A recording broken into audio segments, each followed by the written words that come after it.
हरे कृष्णा। कुरुक्षेत्र के युद्ध में जब दुर्योधन ने पांडवों द्वारा एकत्रित इतने सारे सैनिकों को देखा तो वह बहुत हैरान हुआ। इतने कम समय में इतने लोगों को कैसे इकट्ठा किया गया। इसलिए वह अपने गुरु द्रोणाचार्य के पास गया। द्रोणाचार्य, आचार्य का अर्थ शिक्षक है, और वह पांडवों और कौरवों के सैन्य शिक्षक थे। द्रोणाचार्य और भीष्म कभी भी पांडवों में शामिल नहीं हुए, क्योंकि उस समय वित्तीय और शासक शक्ति कौरवों के पास थी। न ही अर्जुना और युधिष्ठिर महाराज उन्हें उनका साथ देने के लिए कभी पूछा। वे कृष्ण से संतुष्ट थे। तो कौरवों के मन में यह उत्तेजना उस कारण से दुर्योधन ने द्रोणाचार्य को कूटनीतिक रूप से पूछा। उसने प्रश्न किया, उन्होंने इतने अच्छे सैनिकों को कैसे इकट्ठा किया? किसने उनको इकट्ठा किया? इन सेना का नेतृत्व कौन ले रहा है? वह उनका अपना शिष्य धृष्टद्युम्न तो नहीं? द्रोणाचार्य के मित्र द्रुपद महाराज के पुत्र धृष्टद्युम्न थे, और द्रोणाचार्य जानते थे कि यह व्यक्ति भविष्य में मुझे मार डालेगा। इसलिए वह संस्कृत शब्द धीमता का उल्लेख कर उन्हें उत्तेजित कर रहे हैं। आपका शिष्य, बुद्धिमान शिष्य, धीमता। संस्कृत बहुत सुधारात्मक भाषा है, देवनागरी भी कहा जाता है। इसका उपयोग स्वर्गीय ग्रहों में किया जाता है, जैसे हम रोमन अक्षर का उपयोग करते हैं। यहां तक कि कुछ यूरोपीय देशों में भी उपयोग करते हैं। तो आकाशीय ग्रहों में संस्कृत का उपयोग करते हैं, जिसे देवनागरी कहा जाता है। यह विशेष रूप से उल्लेख है कि कैसे धीमता। धीमता का अर्थ है, धी का अर्थ है बुद्धि, और मता, मत का अर्थ है जिसके पास है। इस प्रकार प्रत्येक शब्द की बहुत स्पष्ट व्याख्या है। यहां तक कि बताते हैं ग्रीक और लैटिन को विशेष रूप से संस्कृत से लिया गया है, जिसे हम कुछ उदाहरण देखते हैं। जैसे मात्रवत, यह शब्द मात्र है। पितृ, समान पितृ शब्द, यह सब संस्कृत से ही आता है। पिता माता, तो यहां पश्यैताम पांडु पुत्राणाम। आचार्य, मेरे प्रिय शिक्षक, जरा देखें पांडवों की ओर से कितने सैनिक खड़े हैं, और वे आपके शिष्य द्वारा व्यवस्थित किए गए हैं, जो आपको मारने के लिए बने हैं। वास्तव में दुर्योधन एक कूटनीतिक व्यक्ति है, जो द्रोणाचार्य को उत्तेजित करना चाहता है। लेकिन द्रोणाचार्य जानते थे, क्योंकि वे उनके शिक्षक थे, और वह जानते थे कि वह अपने शिष्य को बताते हैं उन्हें मृत्यु से ना रोकें। मौत को ही आना है, वैसे भी आएगी।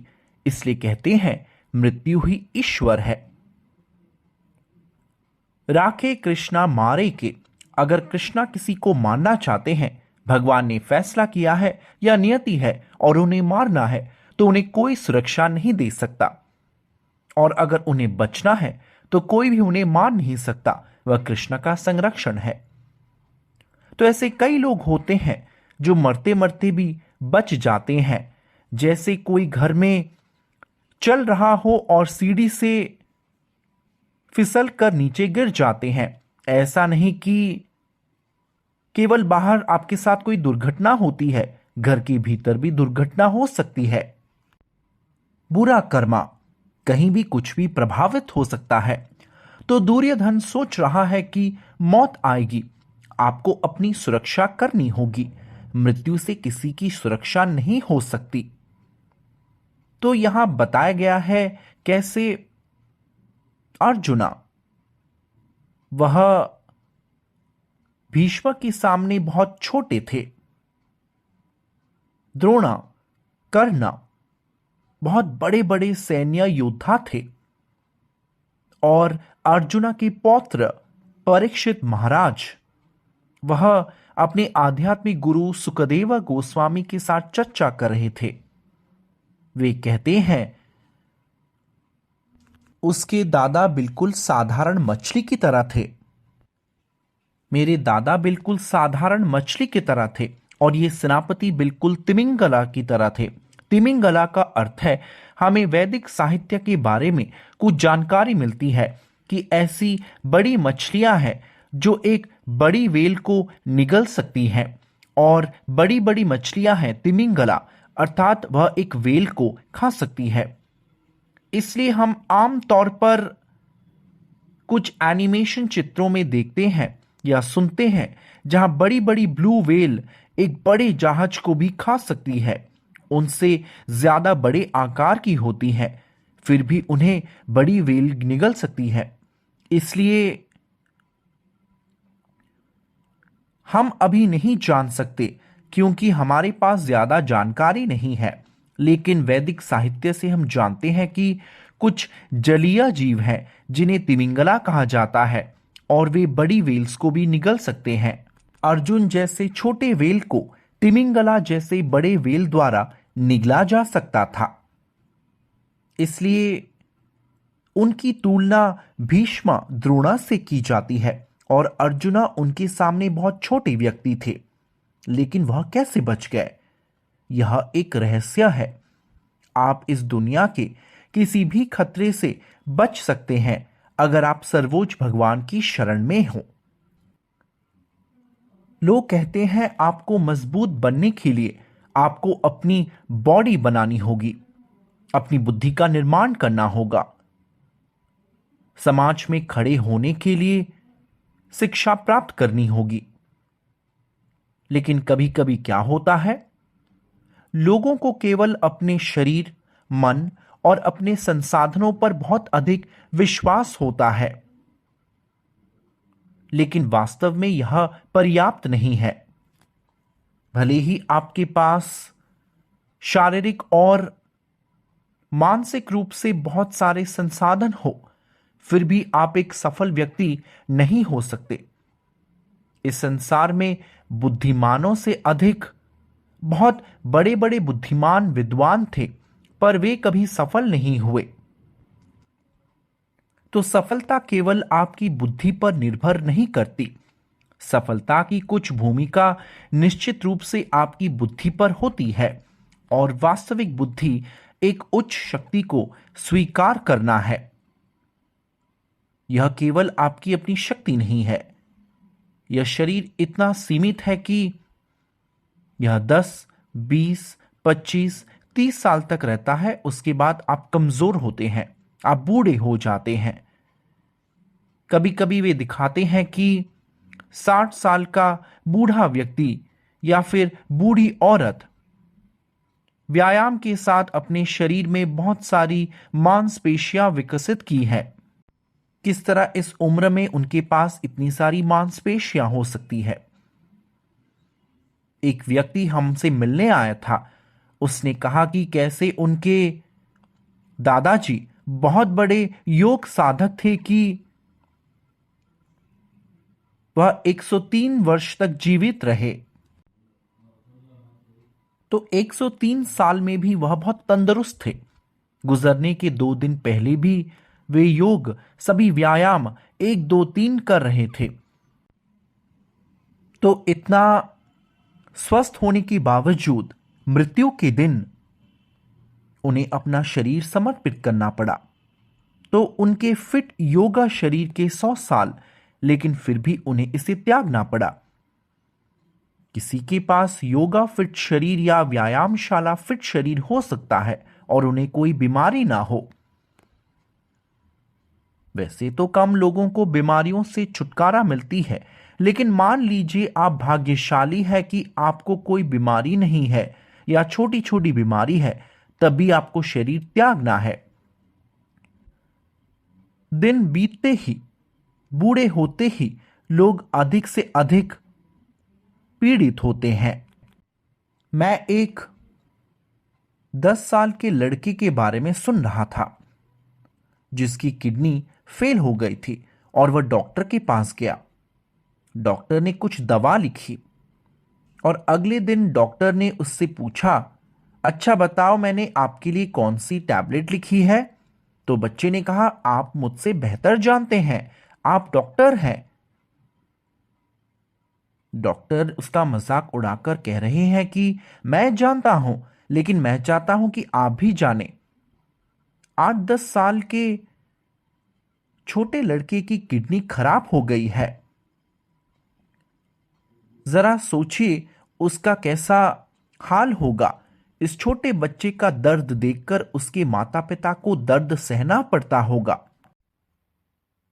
तो बीमारियां आती हैं, चाहे आप पढ़े लिखे हो या नहीं, चाहे आप अमीर हो या गरीब। तो बीमारी की नियति को टाला नहीं जा सकता, क्योंकि आप अपने शरीर का विकास कर रहे हैं। आप बहुत बुद्धिमान बनना चाहते हैं, कुछ भी नहीं बदलता। मृत्यु जैसा निश्चित कुछ भी नहीं है। इस दुनिया में बचाने के लिए कुछ भी नहीं है, सिवाय इसके कि हमें यह चेतना मिली है, समझने की यह शरीर दुख के लिए है और हम पीड़ित क्यों हैं? भगवान क्या कर रहा है? भगवान कहाँ है? कृपया मुझे भगवान दिखाओ, मैं उससे लड़ना चाहता हूं। वह मेरे साथ ऐसा क्यों कर रहा है? इसलिए आप सब कुछ अपनी आंखों से देखना चाहते हैं। इन आंखों को अक्षजा या हमारी इंद्रियां कहते हैं। भगवान अधोक्षजा है, वे हमारी इंद्रियों से परे हैं। आप उन्हें कैसे देख सकते हैं? वैदिक साहित्य में वे केवल आंखों को ही इतना महत्व नहीं देते। ज्ञानेंद्रिया अधिक है, आंखें हैं, फिर जिह्वा है, कान है।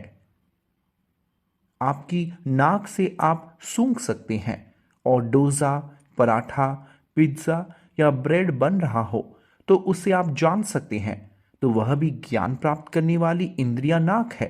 जब आप अपनी आंखें बंद करके किसी चीज को चखते हैं, फिर आप महसूस कर सकते हैं कि वह स्वाद मीठा, गर्म, मिर्च, मसालेदार या जो कुछ भी है, आप जान सकते हैं। भले ही आपकी आंखें बंद हो और आप सो रहे हों, आप किसी घड़ी की आवाज सुनकर तुरंत उठ सकते हैं। तो वास्तव में कान को आंखों से भी उच्च ज्ञान प्राप्त करने वाला इंद्रिय माना जाता है। हम उच्च ग्रहों पर जा रहे लोगों को नहीं देख सकते, लेकिन हमने विज्ञान से सुना है और इस पर विश्वास कर रहे हैं। इसी तरह हम अपने शास्त्रों से उच्च ग्रह मंडल के बारे में जानते हैं। इसलिए सुनना स्थूल रूप से देखने से कहीं अधिक प्रभावशाली है। इसलिए हम ज्यादा नहीं देख सकते। तो ये ज्ञान प्राप्त करने वाली इंद्रियां हैं। और स्पर्श से, जब आप सो रहे होते हैं, जब कोई ठंडे हाथ से आपको छूता है तो आप तुरंत इश पता लगता है कि यह गर्म है या ठंडा। तो 5 ज्ञानेंद्रियां हैं। आधुनिक युग में वे केवल देखना चाहते हैं, मुझे भगवान से लड़ना है। तो हम भगवान को सिर्फ उनसे लड़ने के लिए देखना चाहते हैं, या हम भगवान के साथ रहना चाहते हैं ताकि हम उससे मांग सके कि आप कुछ क्यों नहीं दे रहे? उनके प्रति हमारी कोई भक्ति नहीं है। तो भगवत गीता में कहा गया है कि आपको भगवान के ज्ञान को समझना चाहिए, फिर आप एक दिन उनसे आमने सामने बात कर पाएंगे और एक दिन आप उन्हें आमने सामने देख सकते हैं। तो एक चोर था, उसने एक भागवतम कक्षा में सुना कि यदि आप वृंदावन जाते हैं तो वहां सोने के आभूषण पहने हुए कृष्णा है।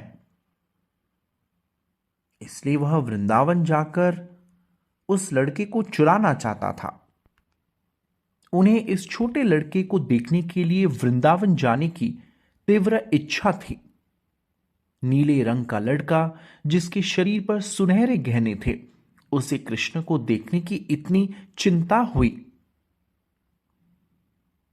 और वृंदावन पहुंचने पर उसने वास्तव में कृष्ण को देखा, क्योंकि कृष्ण को देखने की योग्यता वह चिंता है।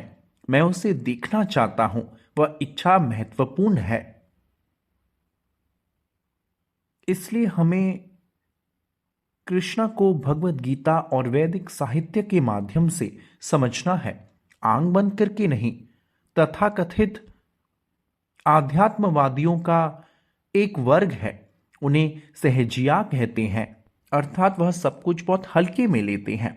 उनके लिए आध्यात्मिकता केवल एक भावना है।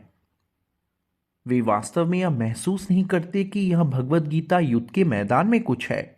मानो कृष्ण ने भगवत गीता को केवल ज्ञानियों, योगियों और भक्तों के लिए छोड़ा था। वह केवल रासलीला है। वे भगवत गीता को नहीं मानते।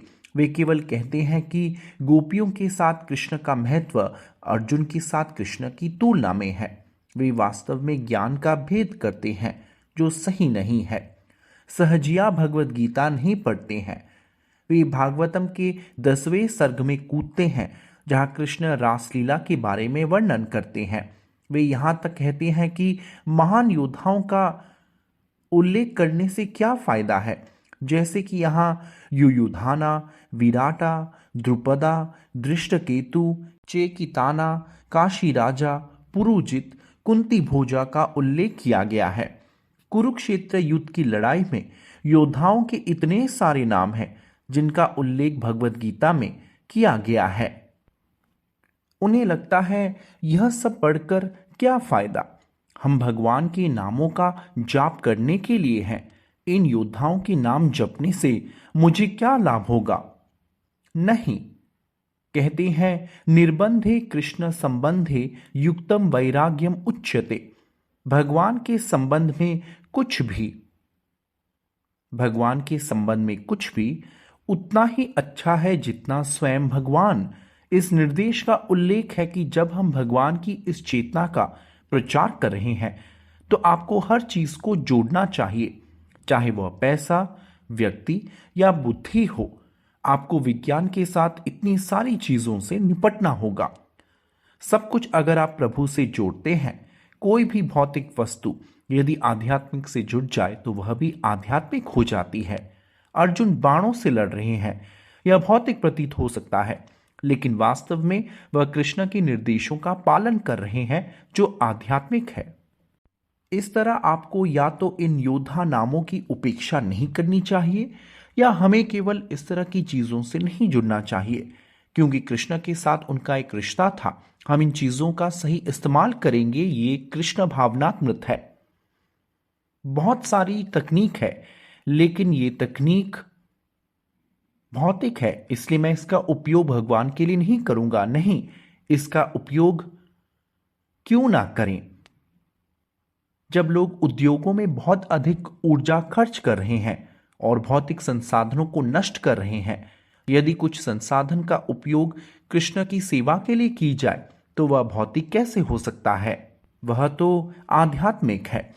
जैसे हम हवाई जहाज, प्रिंटिंग तकनीक, रॉकेट या कुछ भी इस्तेमाल कर सकते हैं प्रभु की सेवा के लिए।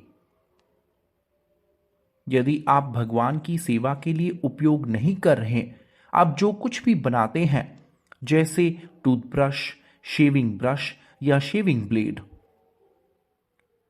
लाखों और करोड़ों में वे निर्माण कर रहे हैं और उसे फेंक रहे हैं। हाल ही में मैंने किसी से सुन रहा था कि जो भी मुखौटे हैं, लाखों मुखौटे हैं जो अब फेंके जाते हैं, जिनमें कुछ प्लास्टिक तत्व होता है और वह भी प्रदूषण पैदा कर रहा है। इस दुनिया में वास्तव में सब कुछ प्रदूषण है। यदि आप भगवान के लिए उपयोग नहीं कर रहे हैं तो कागज जैसी सबसे अच्छी चीज भी प्रदूषण है। वाहनों की आवाजाही प्रदूषण है। हम प्रदूषित हैं, भोजन प्रदूषित है। लेकिन अगर आप भगवान की सेवा के लिए उपयोग करते हैं, जिसने इसे बनाया है, और जो इसे इस्तेमाल कर रहा है वे सभी लाभान्वित होते हैं। इसलिए रूप गोस्वामी ने कहा है, निर्बंधे कृष्ण संबंधे युक्तम वैराग्यम उच्यते। निर्बंधे कृष्ण संबंधे एक कृष्ण संबंध है, कृष्ण के साथ संबंध जिसे सेवा के लिए जोड़ा जा सकता है। यदि यह सेवा नहीं तो यह फल्गु वैराग्य है। फल्गु गया की एक नदी है जो बड़ी नदी की तरह दिखती है, लेकिन उसमें बालू है, तो यह वास्तव में एक नदी नहीं है जहां आप जाकर डूब सकते हैं।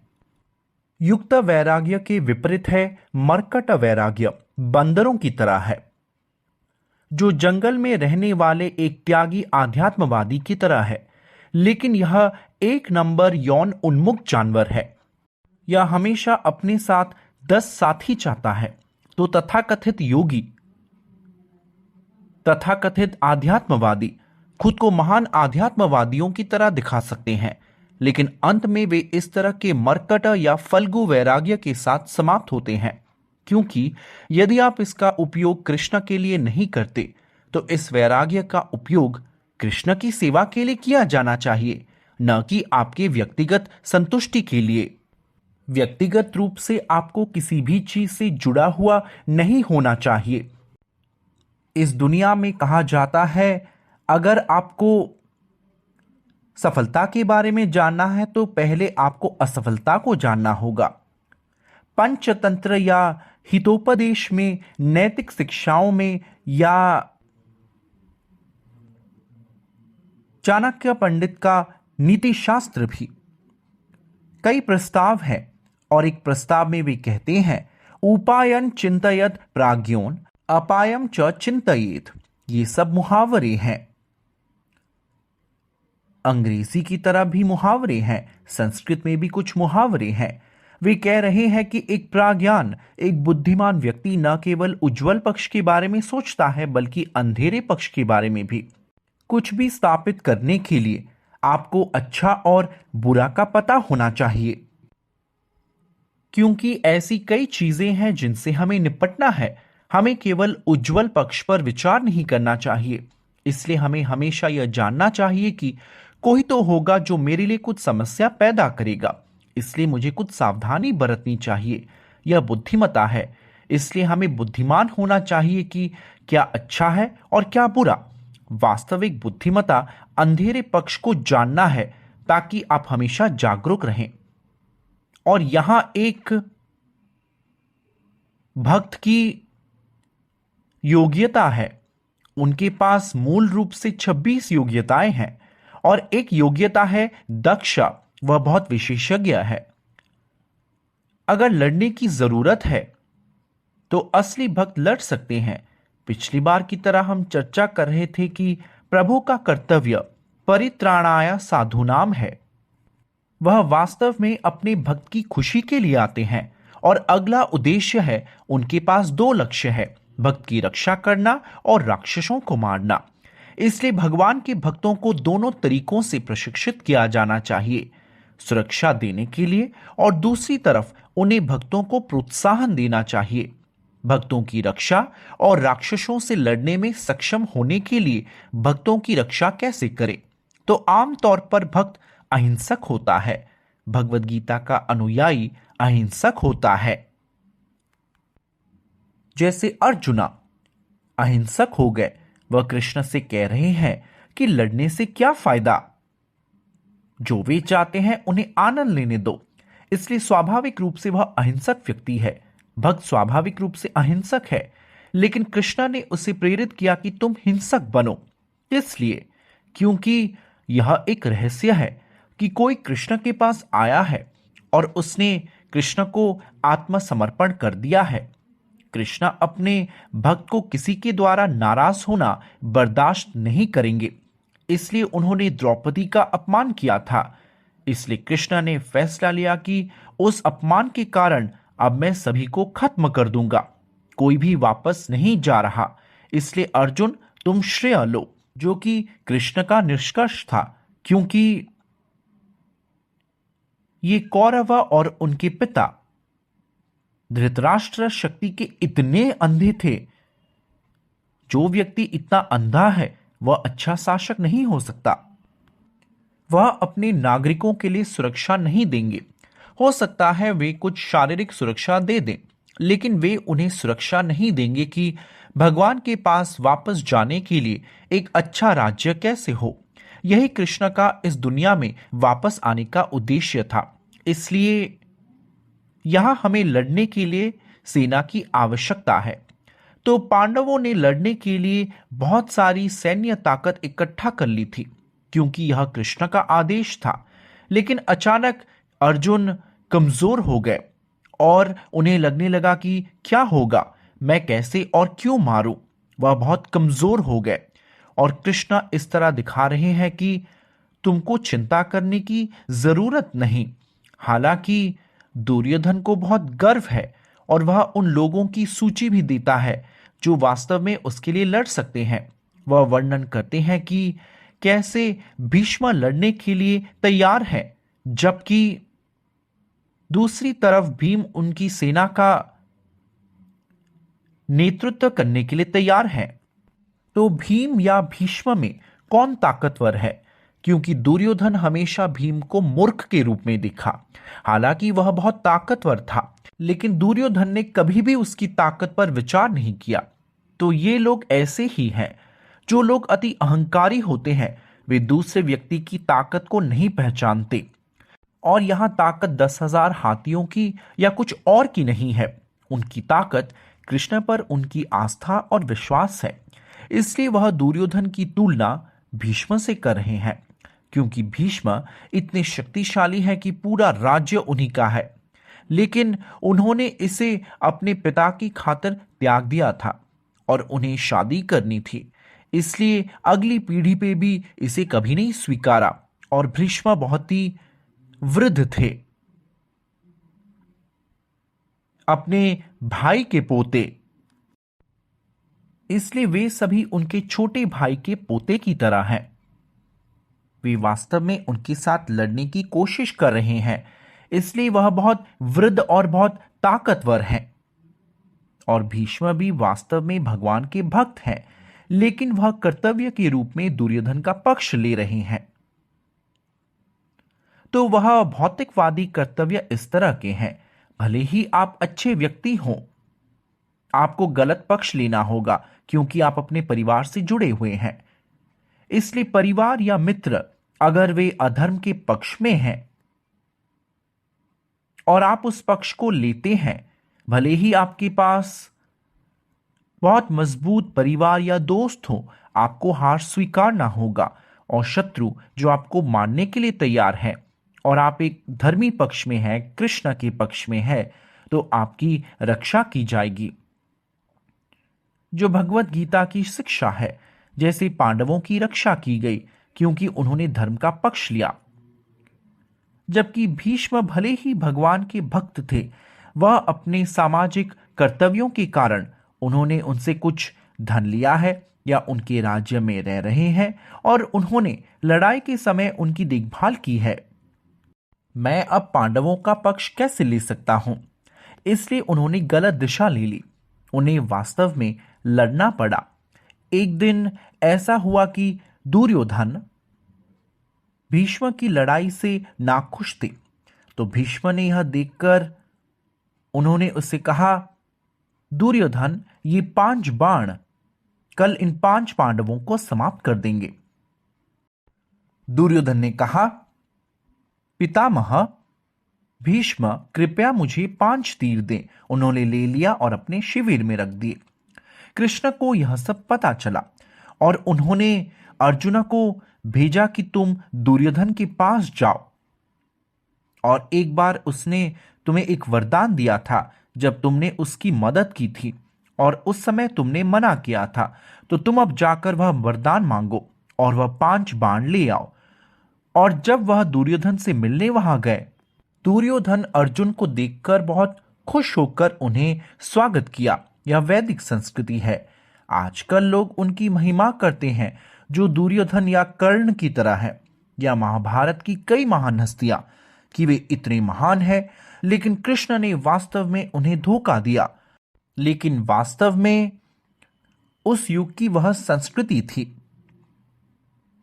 यदि आप किसी से वादा करते हैं तो आप उसे पूरा करेंगे। यहां तक कि जरासंध ने कुछ वादा किया था, वह पूरा करेंगे। इसलिए कृष्णा, अर्जुना और भीम कुछ वरदान चाहते हैं और उन्होंने वह वरदान दी और वह इच्छा लड़ने की थी और वे मृत्यु तक लड़े। तो राजा लड़ रहे हैं, मतलब अंत में किसी की मौत होगी, इसमें कोई समझौता नहीं है। इसलिए अर्जुन जब दुर्योधन के पास गए तो दुर्योधन ने उन्हें स्वागत किया। यह संस्कृति था कि रात में वे मित्र हैं। भले ही आप अपने घर शत्रुम को स्वागत कर रहे हैं, भले ही वह शत्रु है, आपको उसके साथ मित्र की तरह व्यवहार करना होगा। आपको भूल जाना होगा कि आप एक शत्रु हैं, जो आतिथ्य देने का एक तरीका है। यह वैदिक संस्कृति है।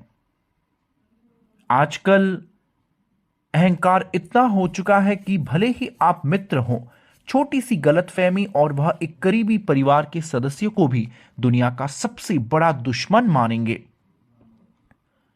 वैसे गलतफहमी होती है, लेकिन यह गलतफहमी बहुत कम समय के लिए होनी चाहिए। छोटी छोटी लड़ाई, कुछ गलतफहमी,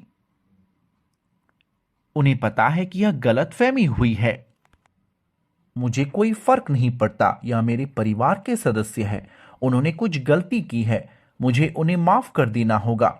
आपको छोटी छोटी बातों को माफ कर देना चाहिए, तुम्हें भूल जाना चाहिए। इसे दिमाग में क्यों रखना, इस पर ध्यान क्यों करें कि वे हमेशा मेरे शत्रु हैं। यह आधुनिक शिक्षा के कारण है कि आप महान हैं, आपको महान होना है, आपको सम्मान मिलना चाहिए। यह सब उनके व्यक्तित्व में इतना भर दिया गया है कि वे भूल नहीं सकते। वे लोगों को कभी माफ भी नहीं कर सकते। वे छोटी छोटी घटनाओं को भी नहीं भूल सकते। लेकिन आप वैदिक संस्कृति को देखिए। दुर्योधन ने अर्जुन का स्वागत किया।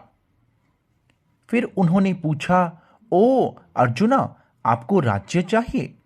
क्योंकि अर्जुना कभी भी युद्ध में समझौता करने के लिए नहीं आए थे। दुर्योधन वास्तव में उन्होंने कभी राज्य का कोई हिस्सा नहीं दिया। उन्होंने उनसे कहा, यहां तक कि मैं आपको सुई की जगह भी नहीं दूंगा, बिल्कुल नहीं। तो कृष्णा ने पूछा, क्या तुम उन्हें 5 गांव पर्याप्त दे सकते हो?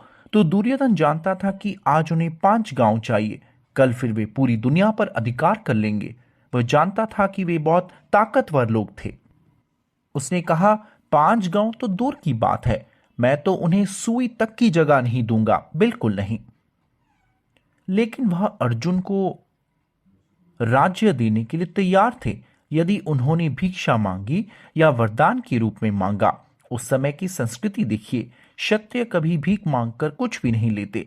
लेकिन कृष्ण भी अर्जुन की समालोचना की जब उन्होंने कहा, मैं उन्हें राज्य दूंगा और जाकर कुछ भीख मांगूंगा। तो यह कृष्ण को प्रतीत हुआ जैसे अर्जुन एक त्यागी बन गया है।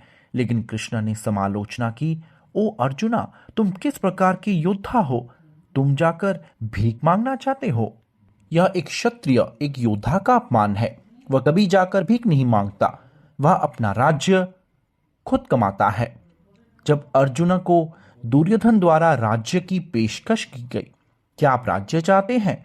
क्योंकि अर्जुन ने याद दिलाया कि आपने मुझसे एक वरदान मांगा था पहले जब मैंने आपकी मदद की थी, और अर्जुन ने तभी कहा, नहीं, मैं अब नहीं, बाद में मांगूंगा। तो उन्होंने उस वरदान मांगा, तुम्हें राज्य चाहिए? अर्जुन ने कहा, नहीं। तो तुम्हें क्या चाहिए? मुझे वह 5 तीर चाहिए जो भीष्म देव ने दिए हैं। उन्होंने 5 बाण ले लिए और उसे दे दिए।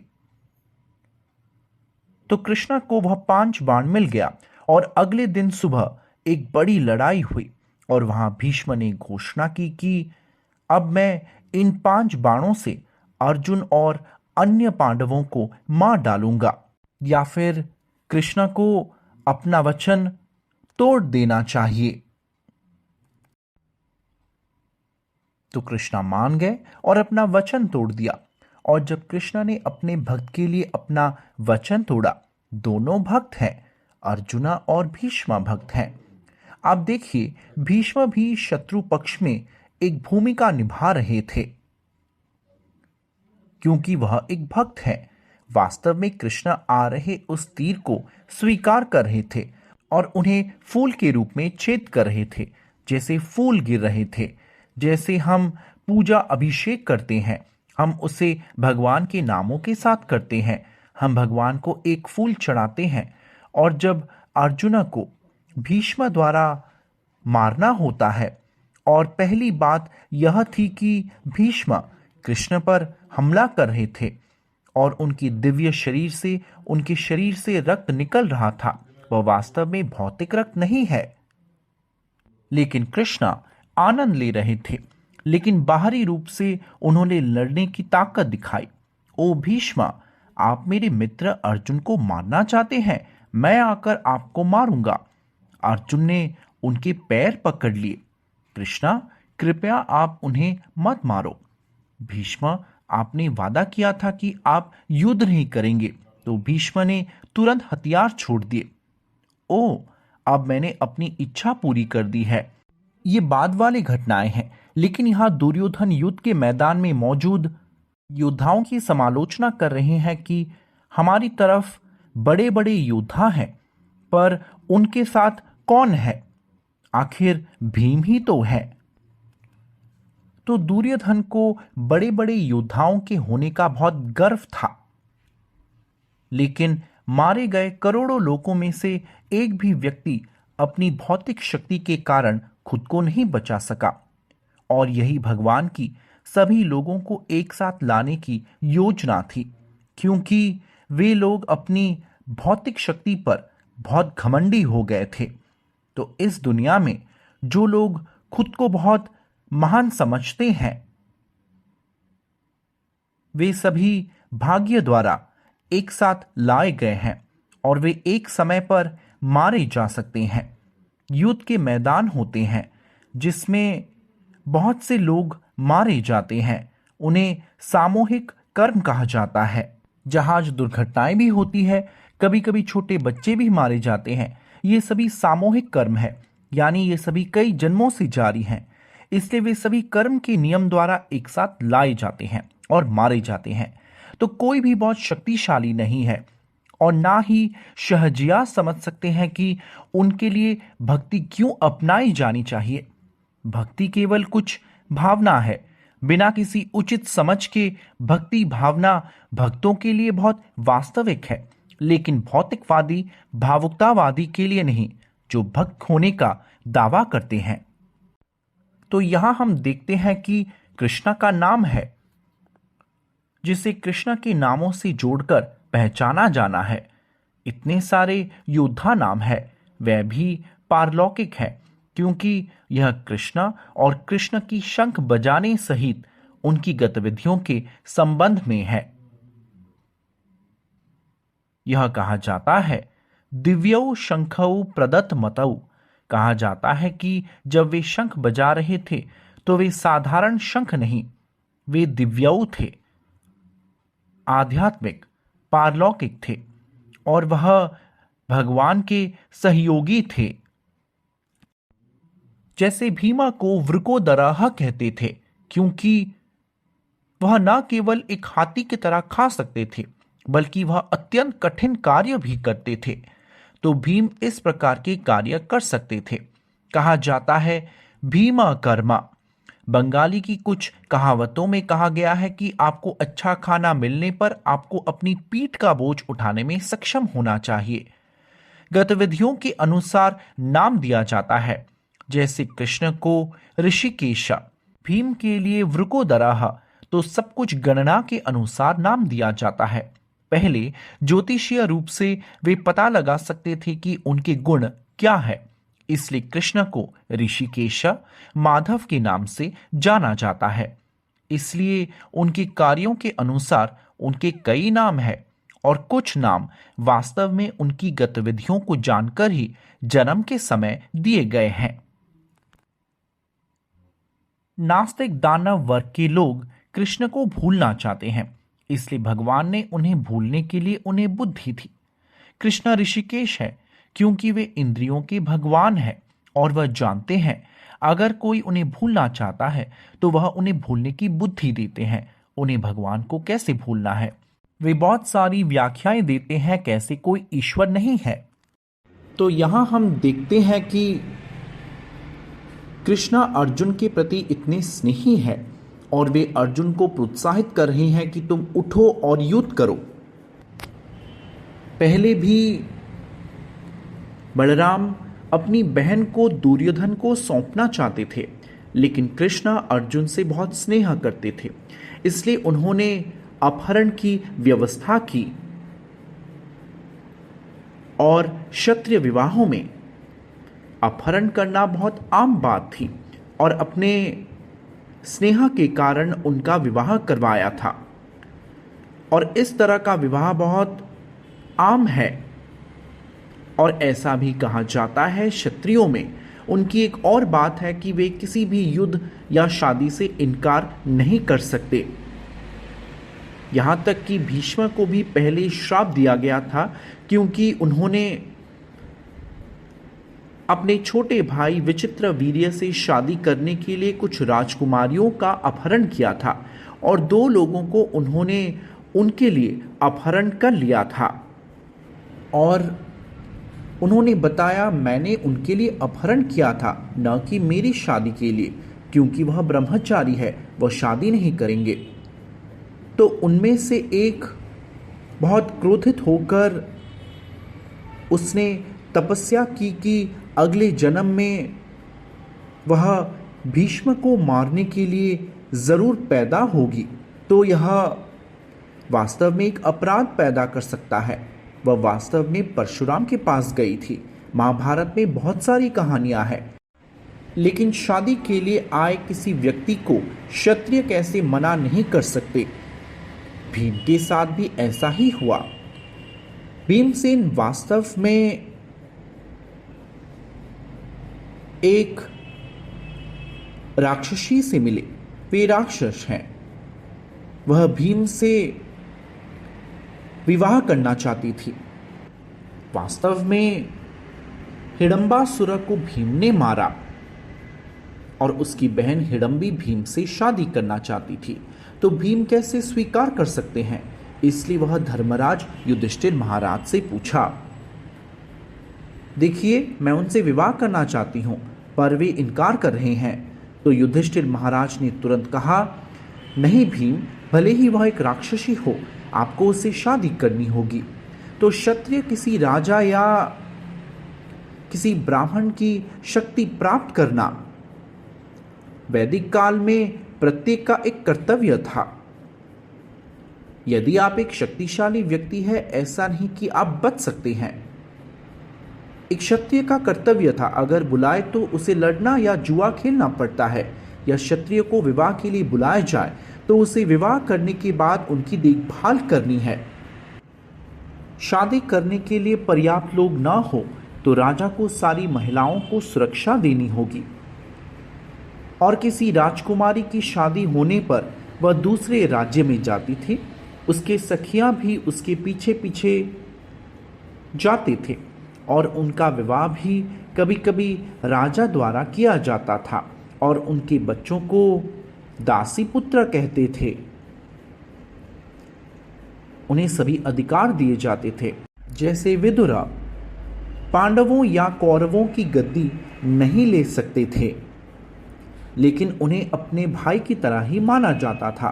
क्षत्रियों का यह दूसरा तरीका है इतने लोगों को सुरक्षा देने का। इसी तरह ब्राह्मण ज्ञान देते थे, यह केवल जाति के आधार पर नहीं था। और वैश्य गायों की देखभाल करते थे और उन्हें व्यवसायों की देखभाल करनी चाहिए। और शूद्र जो किसी भी बात का सामना नहीं कर पाते थे, वे बड़े आज्ञाकारी थे। ये जाति के आधार पर नहीं, उनके गुण कर्म पर आधारित था। तो यहां भी हम देखते हैं कैसे जब क्षत्रिय अपने कर्तव्य को ठीक से नहीं करता, कृष्णा ने इस कार्य को अपने हाथ में ले लिया। वह धर्म संस्थापना के लिए आए थे। वे अपने भक्तों की रक्षा करने और उचित पालन न करने वाले क्षत्रियों को भी दंड देने के लिए आए थे। इसलिए धर्म क्षेत्रे कुरुक्षेत्र, यह कुरुक्षेत्र युद्ध धर्म की स्थापना के लिए है। जो लोग धर्म का पालन नहीं कर रहे हैं, आप सभी एक तरफ आ जाइए और धर्म का पालन करने वाले आप आइए, मैं सब कुछ खत्म कर दूंगा। कृष्णा किसी खास काम के लिए आए थे। वह इन सभी प्रकार के क्षत्रियों को समाप्त करने के लिए आए थे जो वास्तव में धर्म के प्रति अवज्ञाकारी हैं। तो भगवत गीता में कहा गया है कि आपको युद्ध में भी महान योद्धाओं, महाजनों या महान आचार्यों का पालन करना होगा। आप देखिए, महाभारत युद्ध में अर्जुना, उनके पास हनुमान और कपिध्वजा का ध्वज है। कपिध्वजा अर्थात रथ की ध्वजा हनुमान है। उसे वज्रांग जी कहते हैं क्योंकि वह हनुमान के पद चिन्हों पर चल रहे हैं। वह प्रार्थना कर रहे हैं, एक वैष्णव को अपने पिछले महाजन अधिकार का पालन करना चाहिए। हम विचारों का निर्माण नहीं करते हैं कि शायद मुझे अलग तरीके से भक्ति करनी होगी। भक्ति हमेशा एक ही होती है। हमारे आचार्यों ने हमें इस भक्ति का पालन करना सिखाया है और वे कह रहे हैं, आप बस पिछले आचार्यों की गतिविधियों को स्वीकार करें। वह क्या है? अर्जुन कृष्ण के लिए लड़ रहे थे और वह पिछले लड़ने वाले आचार्य का अनुसरण कर रहे हैं। हमारे आचार्य प्रभुपाद कह रहे हैं, हनुमान पूर्व युद्धरत आचार्य है। यह युद्धरत आचार्य क्या है? वह पुकार रहे हैं, हनुमान जी कृपया मेरी सहायता करें। मैं यहाँ कृष्ण के लिए युद्ध करने आया हूँ और आप भगवान रामचंद्र के लिए लड़े हैं। वास्तव में एक वैष्णव या एक भक्त हमेशा असहाय महसूस कर पिछले आचार्य से मदद मांगता है। वह नहीं सोचता मैं इतना महान हूँ, मुझे किसी पूर्व आचार्य की सहायता की जरूरत नहीं। वह हमेशा मदद मांगते हैं। और चैतन्य चरितामृत नामक पुस्तक में भी श्री चैतन्य की लीलाएं हैं और लेखक हमेशा अपने पिछले गुरुओं को याद करता है। श्री रूप रघुनाथ पदेयर आशा चैतन्य चरितामृता कहे कृष्णदासा, अर्थात वह हमेशा अपने गुरु श्री रूप रघुनाथ को याद करते हैं, हमेशा करते हैं। इसी तरह हमें हमेशा जानना चाहिए कि हम सभी परमात्मा के हैं, क्योंकि हम सभी प्रभु को भूल चुके हैं। अब हम विच्युत बन गए हैं। विच्युत अर्थात हम पतित हैं और भगवान अच्युत हैं जिन्हें गिराया नहीं जा सकता। तो भगवान उच्च भूमिका लेते हैं। और जब अर्जुना उन्हें कुरुक्षेत्र युद्ध के मैदान के बीच में रोकने के लिए कह रहे हैं, वह कहते हैं, कृपया रुक जाओ, ओ अच्युता, आप अचूक व्यक्ति हो। सिर्फ भगवान ही नहीं, भक्त भी अचूक होते हैं। तो अर्जुना अपने अधीन स्थिति जानते हैं। वह कृष्ण से, हनुमान से युद्ध के मैदान में उनकी मदद करने के लिए प्रार्थना कर रहे हैं। और हम भी कृष्ण भावनामृत बनकर अच्युत स्थिति में, अपतित स्थिति में आ सकते हैं। प्रभुपाद ने यहाँ उल्लेख किया है कि हम सभी अच्युत गोत्र से संबंधित है। गोत्र का अर्थ परिवार है। आमतौर पर ऋषियों के परिवार होते हैं या गोत्र ऐसा होता है आप किसी परिवार से आते हैं, लेकिन यह अब शरीर से जुड़ा है। हम सब परमात्मा से जुड़े हुए हैं। इसलिए पारलौकिक आध्यात्मिक रूप से, हालांकि हमारा अपना पारिवारिक गोत्र नाम है, हम भगवान के गोत्र अच्युत गोत्र के साथ पहचान करते हैं। इसलिए भगवान को अर्जुन द्वारा यहाँ अच्युत के रूप में बुलाया जाता है। और फिर वे पूछ रहे हैं, कृष्णा कृपया रुक जाइए, मैं भ्रमित हूँ। एक तरफ वह लड़ने के लिए तैयार थे और उनके ऊपर हनुमान ध्वजा है। वहाँ हनुमान और भगवान रामचंद्र थे। तो यहाँ कृष्ण और अर्जुना है। इसलिए यदि आवश्यकता हो तो एक भक्त लड़कर समाप्त कर सकता है। इसलिए नहीं कि तुम भगवान के नामों का जप कर रहे हो तो युद्ध नहीं कर सकते। आवश्यक हो तो भक्त लड़ सकता है, वह दक्ष है, विशेषज्ञ है। अर्जुन बहुत ही कोमल हृदय के व्यक्ति थे। कर्ण द्रौपदी को पाने के लिए दृढ़ थे, इसके बावजूद कि द्रौपदी ने उन्हें अस्वीकार किया था क्योंकि वह अर्जुन से शादी करना चाहती थी। उन्होंने एक योजना बनाई कि मैं केवल एक क्षत्रिय से शादी करूंगी, क्योंकि वह जानती थी कर्ण बहुत शक्तिशाली थे। इसलिए कर्ण उससे बदला लेना चाहते थे और उन्हें पूरी सभा के सामने नग्न करना चाहते थे। यह एक सुनियोजित है, वह एक आक्रमणकारी है। वह किसी और की पत्नी को देखना चाहते थे, वह उनका अनादर करना चाहते थे। यह कोई साधारण अपराध नहीं था, इसके लिए उन्हें सजा मिल सकती थी। लेकिन अर्जुन ने कहा, नहीं नहीं कृष्णा, कृपया उन्हें छोड़ दे, मैं लड़ना नहीं चाहता। तो इस तरह हमें पता होना चाहिए पांडव कितने उच्च चरित्र के लोग थे।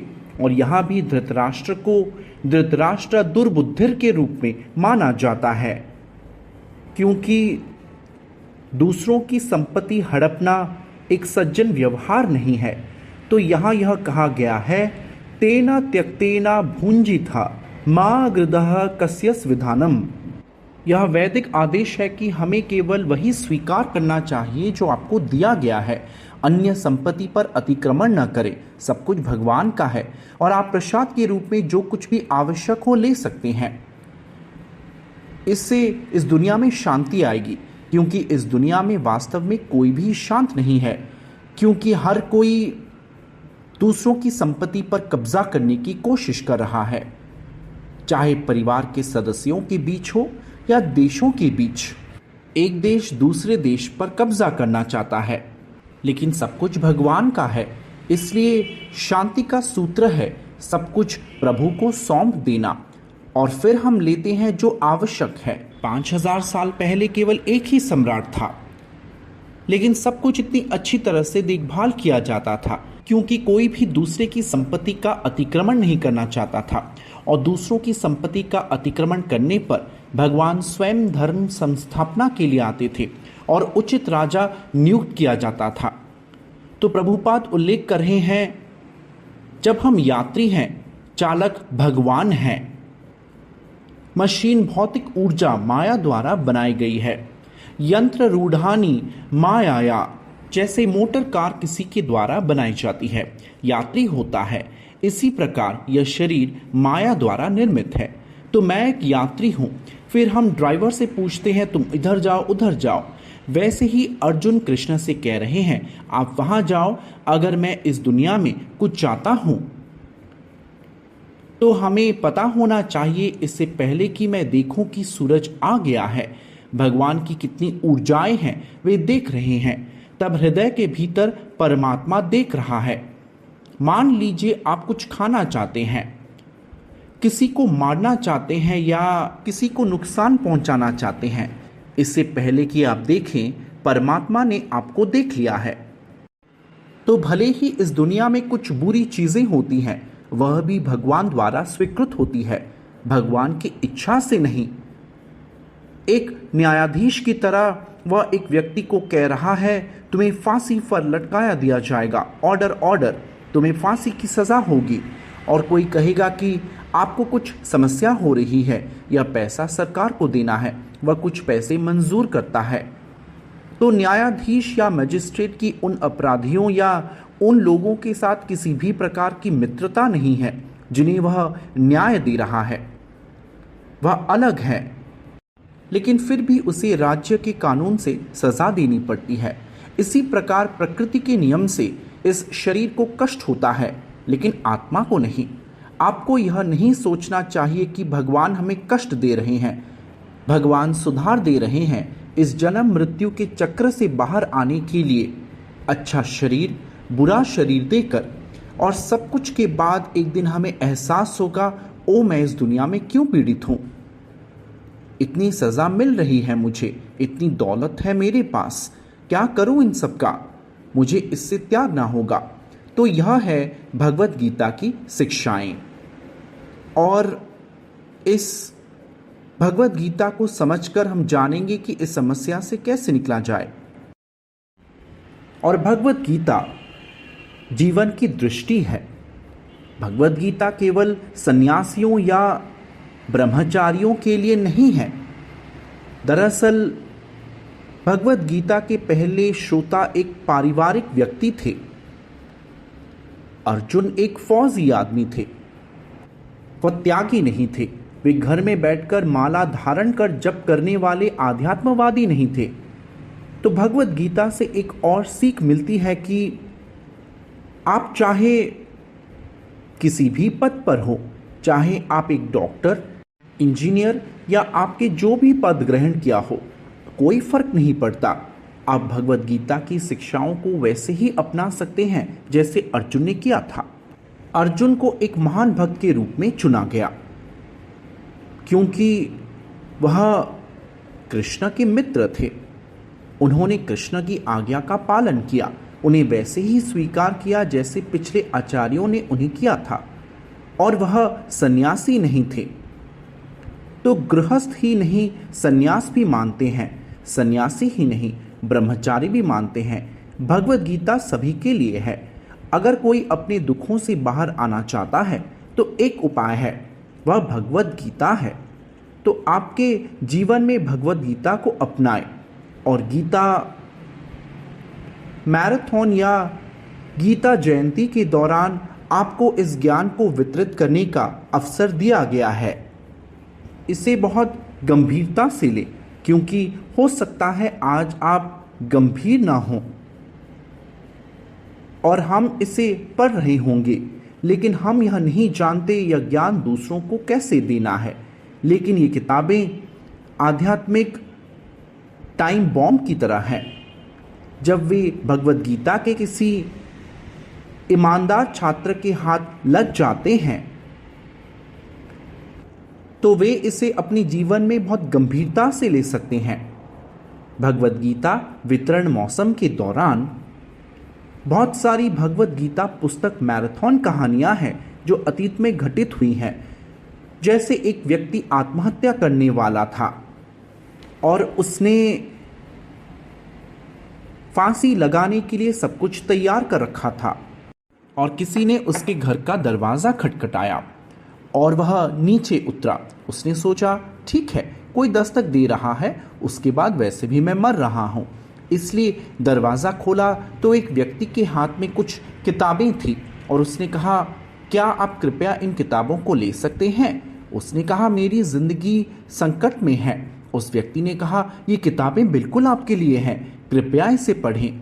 तो उसने सोचा कि यह आदमी कुछ बेचने आया है, वैसे भी मैं मर रहा हूँ, मरने से पहले मैं उसे कुछ पैसे दे दूँ। मैं इन नोटों कागज़ों के नोटों का क्या करूँगा। वह पुस्तक विक्रेता चला गया। इसने सोचा वैसे भी मैं मर रहा हूँ तो ये कौन सी पुस्तकें हैं। उसने पहला, दूसरा, तीसरा, चौथा पृष्ठा खोला और जब वह पढ़ता रहा उसके जीवन में जो जो कठिनाइयाँ हैं उसे भगवद गीता ज्ञान के सामने सब कुछ तुच्छ लगा। तो उसने आत्महत्या का विचार त्याग दिया। फिर उसने कृष्ण भावनामृत को बहुत गंभीरता से लिया। इसलिए हम वास्तव में नहीं जानते कौन और कब इस प्रक्रिया को अपनाता है। पूरी दुनिया में लोग पीड़ित हैं और वे सभी हताशा में हैं और कई हस्तियां हैं जो बहुत सफल रहीं, उनका करियर शीर्ष पर रहा, वे बहुत सफल रहे। वे हमेशा चिंतित रहते हैं अगले 5 साल हो सकता है कोई आकर मेरी जगह ले लेगा। स्वर्गलोक में इंद्र चिंता करते हैं, वह चिंतित थे आगे कौन आकर मेरे पद पर आसीन होगा। तो यह चिंता इस संसार में बनी रहेगी, मेरा स्थान कौन लेगा, मेरी स्थिति पे केवल मैं होना चाहिए। भौतिक प्रकृति ऐसी है, कुछ हासिल करने पर भी आप शांत नहीं हो सकते और अगर हासिल नहीं किया तो आपको चिंता होती रहेगी कि मुझे वो मुकाम कब मिलेगा। तो यह भौतिक दुनिया है, या तो आप हमेशा लालायित रहते हैं या आप विलाप करते हैं। इसलिए भगवद गीता का संदेश लेकर शांतिपूर्ण रहना होगा। धन्यवाद। हरे कृष्णा। जय जगन्नाथ।